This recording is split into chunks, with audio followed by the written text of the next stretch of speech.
오늘 말씀의 제목인데요. 한번 따라해 주십시오. 무엇이 채워져 있나요? 무엇이 채워져 있나요?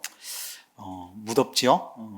그래서 지치시고 고나실까봐 오늘은 말씀에 경중이 있겠습니까마는 오늘 말씀은 조금 우리 마음을 좀 털고 무게감을 조금 털고 가벼운 마음으로 오늘 말씀을 좀 마주할 수 있었으면 좋겠습니다. 어린이의 이 창의성을 중요하게 여기는 창조주의 미술교육이라고 하는 것의 선각자가 되는 프란츠 치젝이라는 체코슬라비아의 이 치젝이라고 하는 사람이 있었습니다. 어려워요, 이름이. 이게 체코 쪽 이렇게 사람들의 이름이 조금 어려워서 오늘 다른 인물 한 인물도 소개를 할 건데 그 사람 이름도 어려워서 제가 천천히 설명을 드리도록 할게요. 아주 선각자인데 아주 작은 마을에서 체코에서 태어났어요. 이 20살에 예술학교 입학을 위해 오스트리아에 있는 빈으로 이주를 하게 되는데 그곳에서 하숙을 하게 됩니다. 하숙을 하는데 아이들이 아주 많이 살고 있는 집에 하숙을 하게 된 거예요. 근데 거기서 학교에 다니면서 자기가 배웠던 미술 공부 있잖아요. 근데 그 공부와는 전혀 다른 아이들의 낙서를 보게 된 겁니다. 근데 그 아이들의 낙서 속에 놀라운 창의성과 그리고 놀라운 함축성이 그 안에 담겨 있다는 것을 그가 발견하게 돼요. 그리고 나서는 어린이들의 그 상징적인 표현법에 마음을 뺏기게 되고 그것을 주제로 연구 과정을 만들게 되었습니다. 그 후에 그 빈 국립미술공예학교에 아동미술학교를 개설해서 6세에서 15세 아동들을 대상으로 창의성과 자유로움을 중시하는 미술 교육을 시작한 창시자라고 볼 수 있을 것 같아요.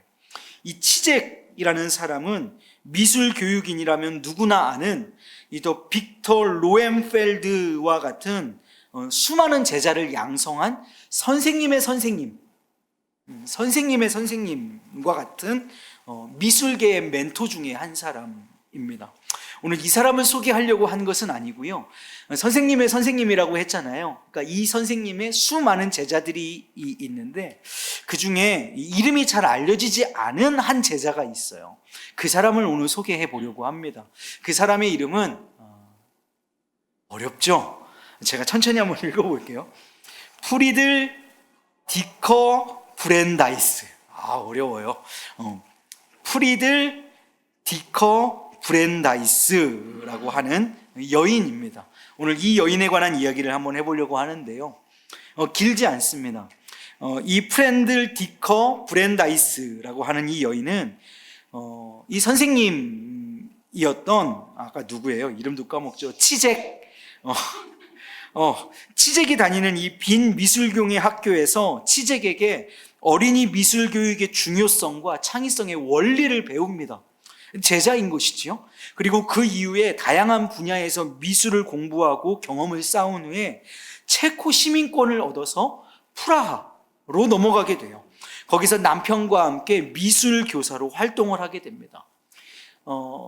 그 후에 쭉 미술 교육 활동을 하고 있는 중에 안타깝게도 1942년 12월 17일 날 나치의 강제 수용소 중에 하나인 체코의 테레진이라고 하는 수용소로 끌려가게 됩니다.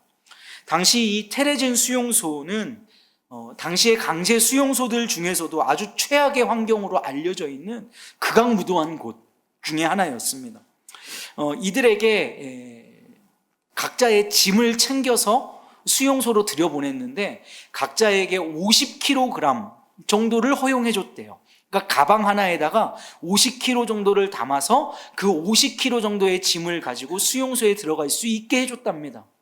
그리고 그것이 그들의 생활의 전부가 되는 것이죠. 여러분 어떤 걸 챙기실 것 같습니까? 그런 상황이라면 많은 사람들이요 옷 챙겼고요, 생활용품 챙겼고요, 귀중품들 챙겼답니다. 그 50kg 안에 그것들을 넣기 위해서 이런 것들을 챙겼다는 거예요. 그런데 이 디커 브렌다이스 이 여인은요, 그 가방 안에다가 50kg를 꽉꽉 채워서 뭘 챙겼냐면 미술 용품을 챙겼답니다. 이게 자신을 위해서이기도 했지만 수용소에 들어가면 거기서 만날 어린 아이들에게 미술을 가르치기 위해서 그 가방에다가 50kg 되는 미술 용품을 꽉꽉 채웠던 거예요. 자신의 것은 하나도 챙기지 않고 미술 용품을 꽉꽉 채웠다라고 해요. 이 브렌다이스는 죄수로 수용소에 끌려간 것이 아니라 자신에게 주어진 고귀한 사명을 이루기 위해서 누구로 간 거예요? 그렇게 되면 미술 교사로 그곳에 가게 되었다라는 거예요. 여러분, 이게 출발점 자체가 달라 보이지요? 출발점 자체가 달랐으니까 수용소의 삶도 남다를 수밖에 없었던 것 같습니다.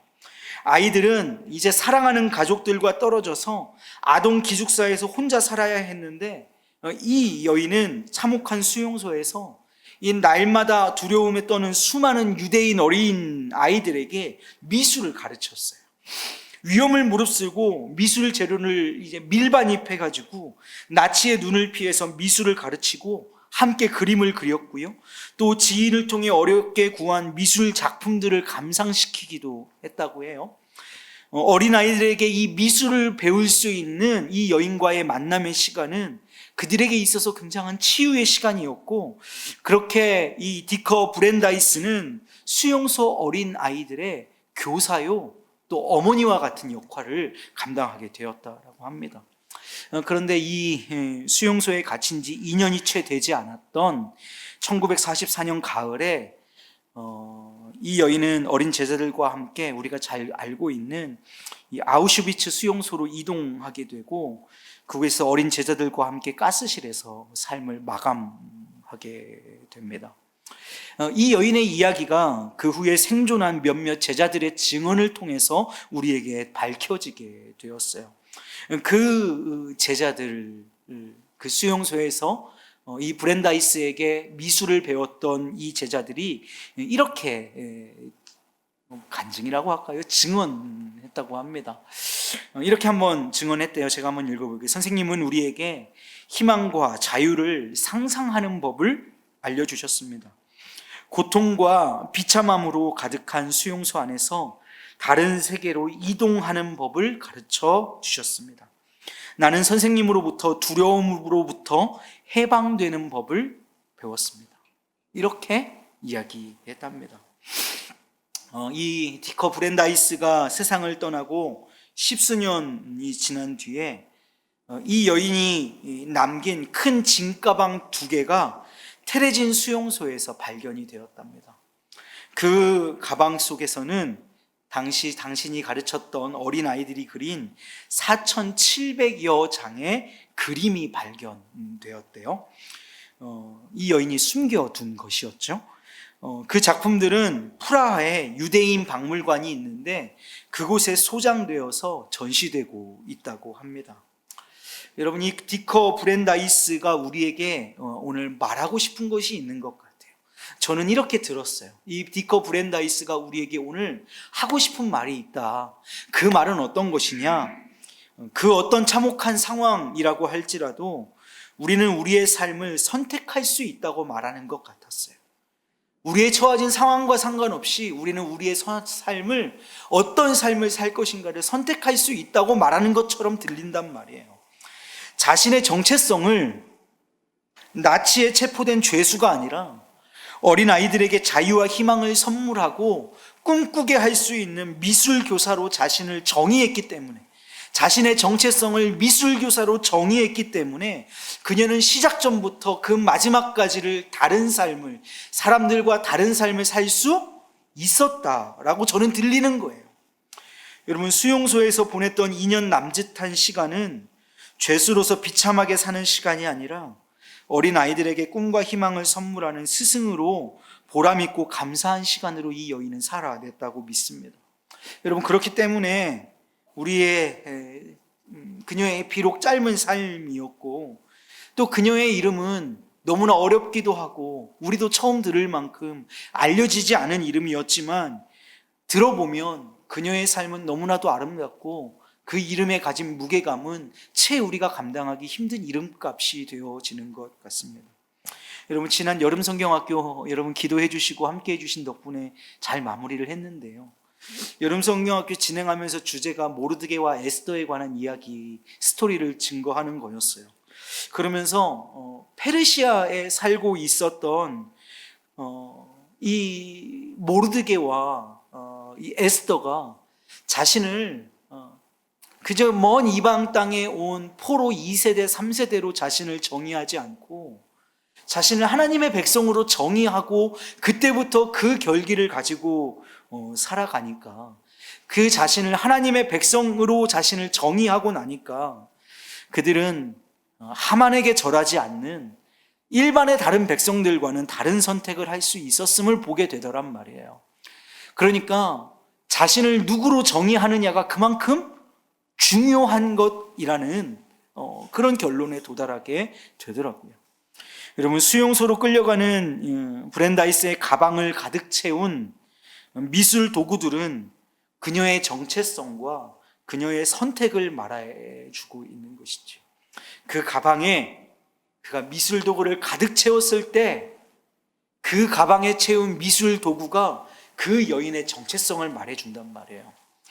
여러분, 오늘을 살아가고 있는 가방, 우리의 삶의 가방에는 무엇이 가득한지를 한번 돌아봤으면 좋겠어요. 그래서 오늘 말씀의 제목이 뭐였지요? 무엇을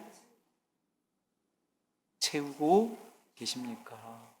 우리의 인생 가방에는 어떤 것을 채우고 계신가요? 그곳에 실려 있는, 나의 가방에 실려 있는 그것들이 나의 정체성과 나의 삶과 나의 선택을 말해주는 것이기 때문에 우리는 꼭 한번 질문해 봐야 한다고 생각합니다. 여러분, 오늘 우리의 가방에는 무엇이 들어있나요? 우리 인생의 가방에 무엇을 채워놓고 여러분 살고 있을까요? 소망하기는 아까 우리 찬송한 대로 그 주님의 돌보심에도 내 삶의 한 자락도 지키지 못하는 내 삶이 부끄럽지만, 그럼에도 불구하고 우리의 삶 속에, 우리의 삶의 가방 속에 하나님이 채워져 계시기를 간절히 소망합니다. 하나님의 말씀이 채워져 있기를 소망하고요, 하나님의 사랑이 가득하기를 간절히 소망합니다. 우리가 그리스도인으로서도 그리스도인답게 그리스도를 가득 채워 살기를 원합니다.